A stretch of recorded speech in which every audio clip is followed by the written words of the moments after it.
Good morning.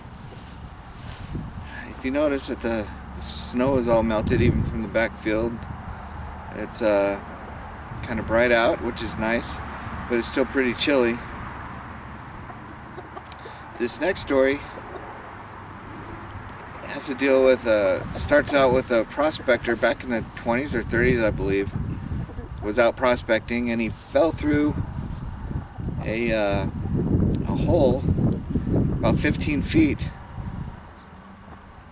but it didn't hurt him too bad, I guess. And the story is that he was reaching around in there and he found some interesting stuff. So stay tuned, we'll talk about it.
Okay, there's also another story. What? I think you went looking for it last summer again. This was one where some guy was hiking. I'm paraphrasing it, sorry. But I love the way you bring these stories together.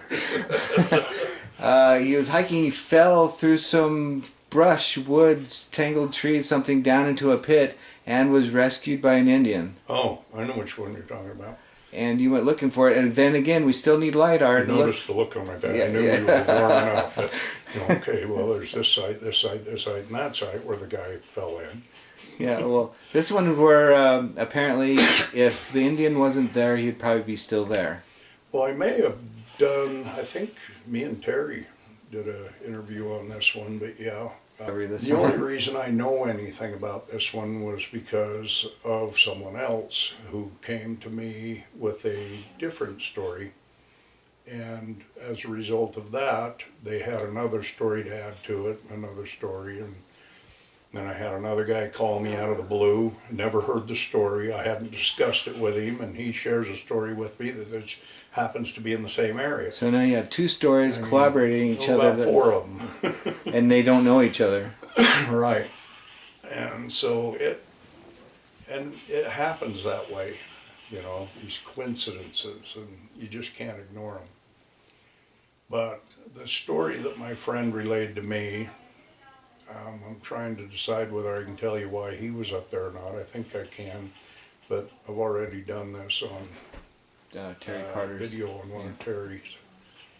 But a buddy of mine called me up and told me about a guy who had gone up there. I think he was military. This is not that long ago, you know, this is back in the 90s, I think, maybe 80s. And apparently he was following up on an older story, which we will come back to. And I can't remember all the details. You may have to refer to Terry Carter's videos. Okay. But a lot of strange things happened to him while he was up there. And strange noises, you know. At one point he heard this almost screaming noise. He said it reminded him of a radial arm saw or a table saw binding up on a piece of lumber. You ever heard that before? Or if you heard it out in the wild, it would send chills up your spine. So are we kind of alluding to Bigfoot or some other type of creature? Who knows? Who knows? Okay. You know, it could have been two cats, mate. Okay. We don't know. I don't think it happened to him, rocks being thrown at him. Something to do with a cave. He was trying to find a specific cave or something. Maybe it was the cave the guy fell in, I don't know. But he did notice a cave up on the ledge, and he managed to lower himself over the edge. When I say lower himself, I don't know that he had someone with him or not. And he got swinging back and forth on the rope and made it into the cave, and he said there were some strange things in there, but one of the things that he made note of is a femur bone that he brought out, and I don't know who he took it to have it checked, but they found a musket ball wedged in the bone. And something else strange happened when he jumped out to grab the rope. He says that rope went stiff like a pole. He says he doesn't know how else to explain it, but he hurried and got up off of it. But he said there was things that happened, and I'm sorry I can't provide more detail, but not because I don't want to, it's because I can, I don't know. He said there was things that happened that just scared the hell out of him. He says, you know, I've been in Afghanistan, I've been some other place, and he says, and yeah, that was scary, but he says, but this place scared the hell out of me. He says, I won't go back. So I don't know what else happened. But the reason I think that he was going up there was because of the story about the prospector that went up there. And I'm not sure what year it was, probably in 20s, 90s, or excuse me, 1920. 20s, 30s, 40s, maybe even up into the 50s. But he was up in that area prospecting long before a lot of the roads were up there.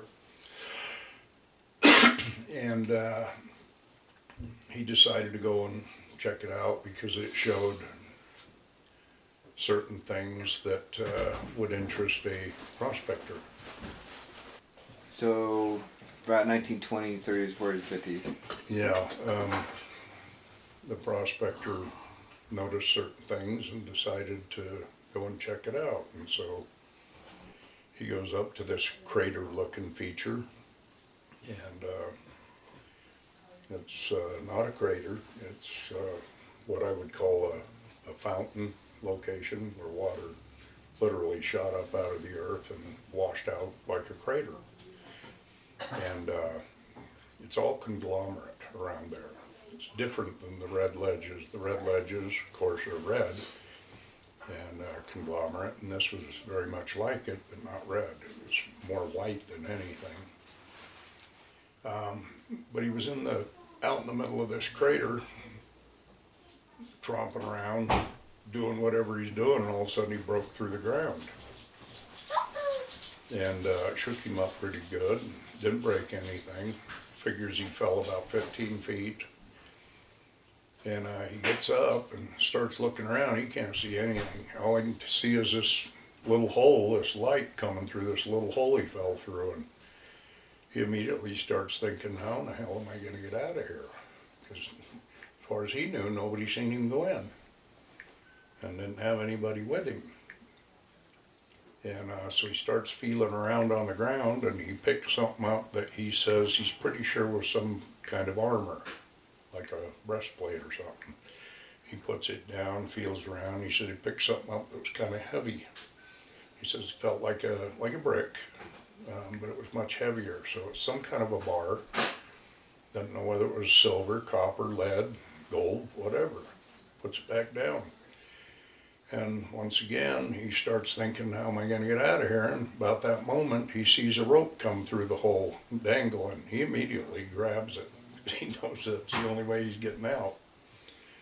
Doesn't care what's on the other end of the rope. And he pulls himself up and crawls out and stands up, dusts himself off, and there he is face to face with one of the local Indians. And he's standing there with his arms folded and looking disgusted, and says, damn good thing I seen you come in here. He didn't say anything. He says, because if I hadn't, he says, He said, you'd never leave. And he says, and if you ever come back here, you'll never leave. And so what I think this place is it's one of those places that when the Indians had had enough of the BS, they'd go in and slaughter the Spanish, and they'd just go find the nearest hole that they're familiar with and toss everything in. Just get rid of it. They don't want them coming back.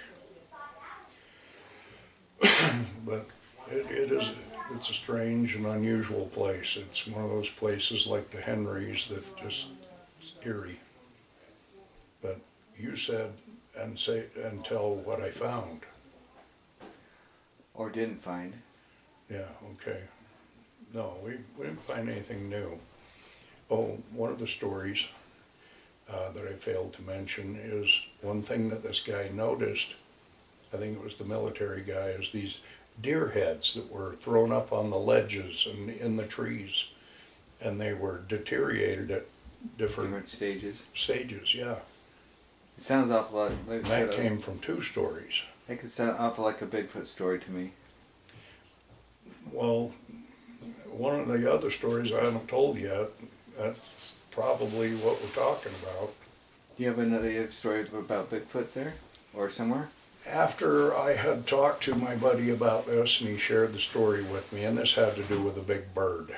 They actually, and this has only happened maybe 8 years ago. And then there's another one. This is the one that kind of got me interested in this site.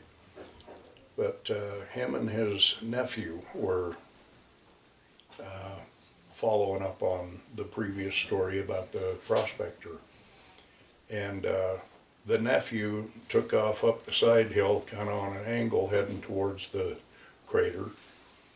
And the other guy stayed down the bottom, was going to go below it and then go straight up to it. And as he's approaching the place to turn and go up, he hears these gunshots. He thought, what the hell is he doing? Yeah, you know, I better get up there and see what's going on. So he starts hiking straight up to this crater, and he sees his nephew there, and he says, what the hell are you doing? He says, we're burning daylight, let's get going. You know, he says, we ain't going anywhere. He says, what are you talking about? And he says, look. He points up ahead, and there's this big frickin' bird, you know, 3 foot to, I could say 4 foot, but I'm thinking more like 3.5 foot. Big bird, some kind of a eagle or something? Raptor type bird. But okay. He says the weird thing about it was it had these big long feathers sticking up off the top of its head. If you go look at the harpy eagle, I think that's what we have decided it might be. Yeah, harpy eagle. But if it was a harpy eagle, he's a good 1,000 miles out of his range. Isn't he from like Indonesia or something like that? Yeah, they're down South America, barely up into Central. So like I said, he's a couple 1,000 miles out of his way. And another buddy went up there, and there's a huge nest up there. So it's got to be 6 foot in diameter. And when he got home and checked his videos, he said he could see these little heads popping up, and no, we never did go back up to find out. Seriously. But that was Rick Crawford.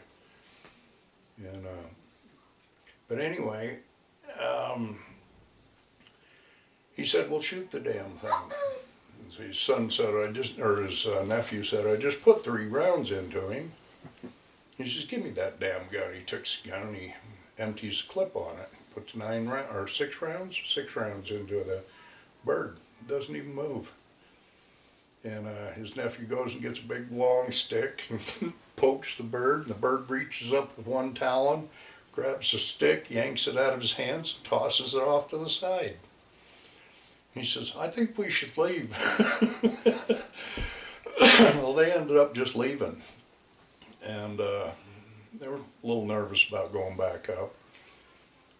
I think if my buddy was a little bit younger, he'd have been back up there several times, because he's quite the adventurer, and I've found him to be very truthful. In fact, he's one of the few people I know that has actually found several different things, because he's persistent.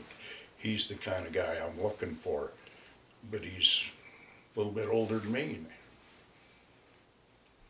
I mean, So they were looking at the same place where this prospector fell through. yeah. Now the next story, after I had heard all these stories and I'm putting things together and trying to decide just what I'm going to do about it and whether I even want to,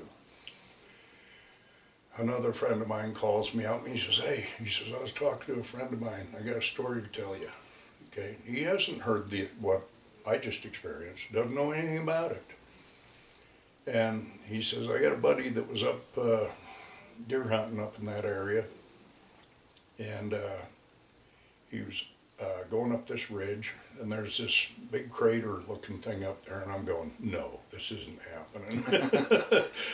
And he said he was hunting deer, and he saw a deer come up and over the top and on the rim of the crater, and he drew a bead on it, and it started running, and just before it went over the edge, he says he fired.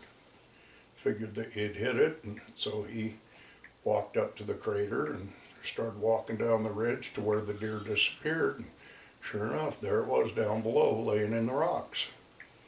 So he made his way around, went down, and he had someone with him, and they started prepping the deer out, getting the deer cleaned. The next thing you know, this rock about the size of a cantaloupe comes rolling down out of the bushes. He thought, yeah, what the hell, maybe the deer knocked some rocks loose or something. Didn't think much about it, and here comes another one, and another one, flying out of the bushes. And next thing you know, they hear this growl. And he says, this is a growl that I couldn't put my finger on. I've never heard anything like it. He says, we decided to grab the deer and drag it down a little further and get away from whatever it was that didn't want us there. So they dragged the deer down about halfway down the hill over towards some other ledges, and whatever it was kind of followed them down through the bushes and just kept rolling out rocks every now and then. So they said, to hell with this, grabbed the deer and took it all the way down to the bottom by the ponds, and it quit. And I think those guys, I don't think they heard one of those screams. Two of the stories, they heard this screaming noise, and they both described it as wood binding up in a saw. So yeah, there was something strange going on up there at one time. I don't know that it's there anymore. I've had several people that have gone up and in the crater and all around and nothing. I like stories about Bigfoot as well. That's kind of interesting. Well, if you want to see some Bigfoot footprints, I know just the lake to go to, and I'd be shocked if you didn't see footprints at least. The last person I know that went up there was a good friend of mine, and I think it's his brother-in-law who's still alive.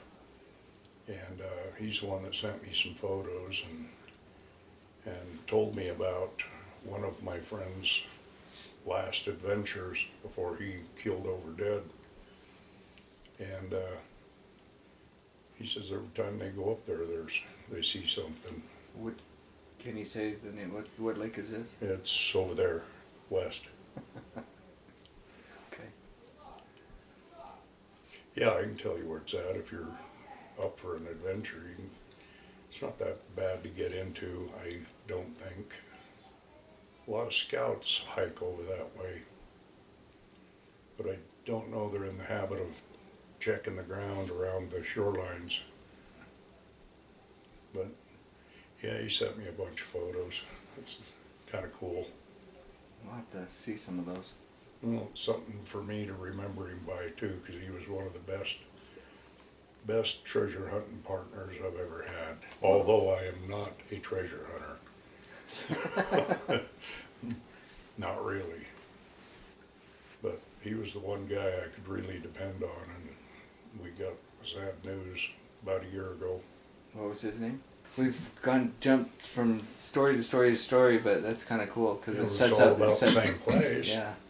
except for the Bigfoot. Well, the Bigfoot was there too.